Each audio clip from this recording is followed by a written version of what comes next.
Let's finish the dashboard development by working with colors and design. Click on the table and go to the conditional formatting. Select Sales column. I'd like to make blue color fainter. Repeat it for Expenses column.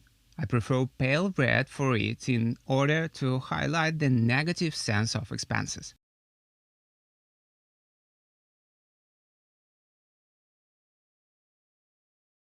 Pay attention to these columns' target textuals. I call them T/A and T/A with double space. Power BI can show columns with identical names in this menu. So, if you will use conditional formatting, try to make some differences in the columns' names.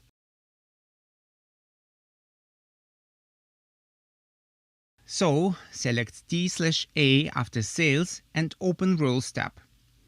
Type number and number.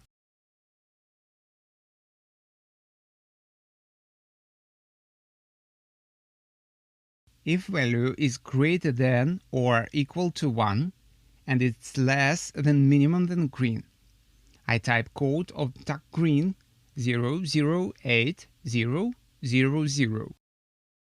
I've already shown you where we can find this code in the previous lessons. Now add new rule. If value is greater than or equal to minimum and less than 1, then our red. OK. Repeat it for T/A after expenses. Advanced controls, rules, number and number, 1 and maximum then red. Add second rule. Here is minimum, here's 1 and then dark green from recent colors.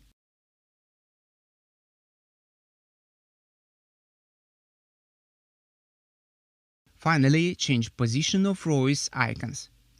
Select icon layout as right of data and change style.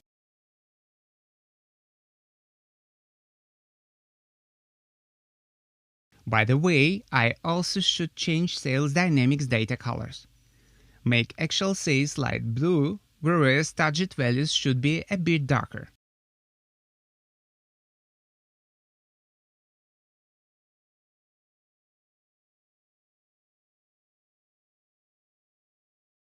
In conclusion, let's compare the previous versions of the dashboard with the latest one.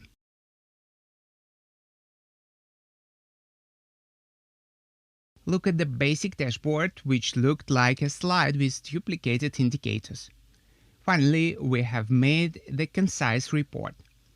If I click on the course type, I will show the required rates without unnecessary details. Obviously, it isn't the perfect way to modify the dashboard. I concentrated on the tips which were given to you in the lessons. We are going to revert the task in the next lessons and add more visualization. Thank you and see you next lessons.